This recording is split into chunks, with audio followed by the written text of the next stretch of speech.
नमस्कार, DPL live पर आपका स्वागत है और मैं हूं आपके साथ यत्नेश सेन। जी हाँ, आज विश्व पर्यावरण दिवस है और पर्यावरण दिवस के मौके पर हम आपको दिखाने जा रहे हैं दो गांव के युवाओं का एक ऐसा अनूठा प्रयास जिसने दोनों ही गांव के लोगों को पर्यावरण संरक्षण के प्रति एक अनोखे रूप से प्रेरित किया। जी हाँ, आप भी देखिए कि किस तरह का यह युवाओं का अनूठा प्रयास। यह है देपालपुर के समीप पितावली गांव का हनुमान मंदिर, जहां से शुरुआत होती है युवाओं के एक अनूठे प्रयास की। जी हां, इसी हनुमान मंदिर में बैठकर युवा सुंदरकांड का पाठ करते हैं और प्रसाद के रूप में पौधा दिया जाता है। फिर उसी पौधे को गांव में लगाया जाता है, जिससे आज पूरे गांव में पर्यावरण के संरक्षण को लेकर काफ़ी बढ़ावा मिल रहा है और गांव में हरियाली ही हरियाली नजर आती है। गांव के युवाओं का कहना है कि जब वे यह कार्य करते हैं तो उन्हें काफ़ी खुशी मिलती है। शुरुआत में तो कुछ ही लोग उनके साथ थे, लेकिन अब पूरा गांव उन्हें सहयोग करता है और इस हरियाली को और पर्यावरण संरक्षण को बढ़ावा देने में हर कोई उनकी मदद करता है।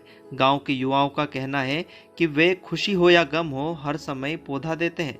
उन्होंने कहा कि गांव में जब किसी के यहाँ गमी होती है तो उसमें भी उनके द्वारा पगड़ी या तेरवे के दिन पौधा भेंट किया जाता है। समाज जनों के बीच जाकर मृतक के परिजन को पौधा भेंट करते हैं और वही पौधा मृतक के परिजन अपने पितरों की याद में लगाते हैं, जिससे पितरों की याद हमेशा बनी रहती है। वहीं गांव में भी हरियाली को बढ़ावा मिलता है तो साथ ही पर्यावरण का संरक्षण भी होता है।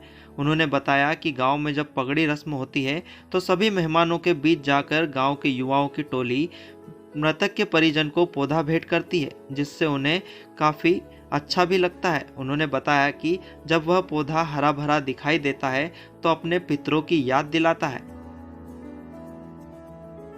हमारी एक समिति बनी हुई है ग्राम पितावली की और हनुमान मंडल की।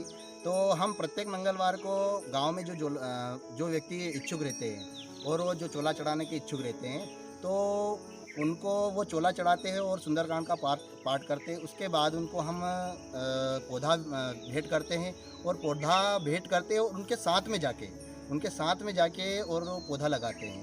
तो ये काम हम प्रत्येक मंगलवार को करते हैं। और हमारी पहले शुरुआत ऐसी हुई कि एक दो व्यक्ति थे। अब हमारी टीम में बहुत सारे व्यक्ति जुड़ गए हैं और एक कार्यक्रम बहुत अच्छा चल रहा है। इसका नाम हमने मंगल पौधारोपण दिया था और ये कार्यक्रम बहुत बढ़िया चल रहा है। हाँ, मृत्यु के उपरांत भी हम पौधा देते हैं। जिसके घर पे मृत्यु हो जाती है तो उसका एक कार्यक्रम होता है, पगड़ी का कार्यक्रम। तो पगड़ी के कार्यक्रम पे भी हम एक पौधा उनको भेंट करते हैं और वो पौधा देते हैं और उसका जो भी है पालन पोषण वो उनको संकल्प दिलाकर और करते हैं। का संरक्षण तो हर मानवतावादी दृष्टिकोण के हिसाब से हर व्यक्ति को करना चाहिए। उसी पहल के अनुसार हमारे गांव में युवाओं की एक टीम है, तो उनके द्वारा हर मंगलवार को एक पौधा लगाया जाता है, सुंदरकांड का पाठ किया जाता है। उसके पश्चात उस व्यक्ति को भेंट स्वरूप एक पौधा दिया जाता है और उसका संरक्षण का संकल्प दिलाया जाता है और उस व्यक्ति के साथ में जाकर उस पौधे को लगाया जाता है। और इस कोरोना काल की भयावह स्थिति में जो स्थिति पैदा हुई है अभी जो ऑक्सीजन को लेकर, उसमें कहीं हमारा भी पिछले जो काम है उसके अनुसार हमें अब सीख लेनी चाहिए और पर्यावरण के प्रति और जागरूकता के हिसाब से हमें पौधे लगाने चाहिए और निकट भविष्य को अपने भविष्य को संवारने के लिए ये काम हर गांव में करना चाहिए। ऐसे हम जन अभियान परिषद की टीम और गांव की तरफ से पहल करते हैं। इस मंगल पौधारोपण के लिए सभी युवाओं एवं मंडल को बहुत बहुत धन्यवाद।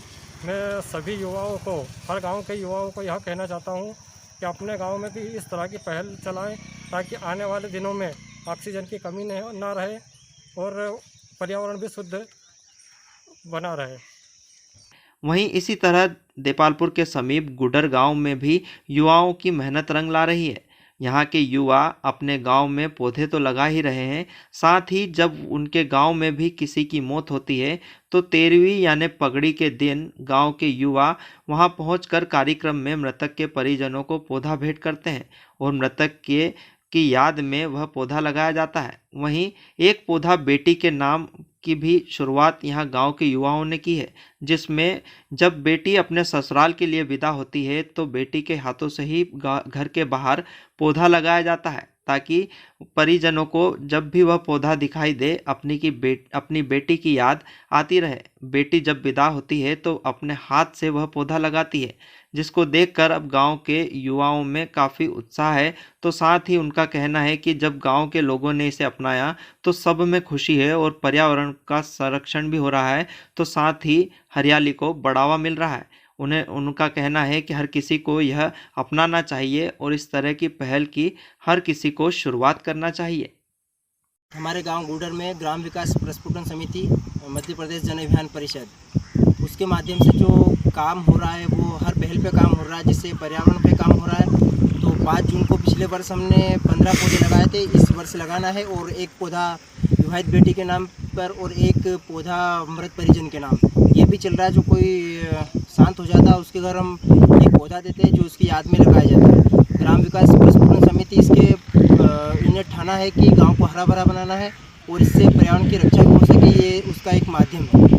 और उसके पहल पर हम कोरोना वायरस में महामारी में भी काम कर रहे हैं, जो माननीय मुख्यमंत्री द्वारा जो निर्देश दिए गए हैं उसके अनुसार जो कोरोना वॉलंटियर और वैक्सीनेशन सेंटर पे हमारी समिति हर बिंदुओं पे काम करती है, जिस स्वच्छता हो, लेकिन पर्यावरण पे ज़्यादा काम कर रही है। और हमने गांव में अभी तक हमारे अलग अलग प्रयासों से और अलग अलग योजनाओं से करीब 300 पौधे लगा चुके हैं। और एक बार हमने एक कार्यक्रम भी किया था जिसमें माननीय प्रदीप जी पांडे राज्य मंत्री जन अभियान परिषद के आए थे, उनको हाथों से ही किया गया, और ये करीब 3 वर्ष पहले। और इस वर्ष भी 5 जून को भी पौधे लगाना है, और हम हमेशा गांव को हरा भरा और प्रदेश को हरा भरा बनाने के लिए पूरा जन अभियान परिषद पूरे मध्य प्रदेश में काम कर रहा है।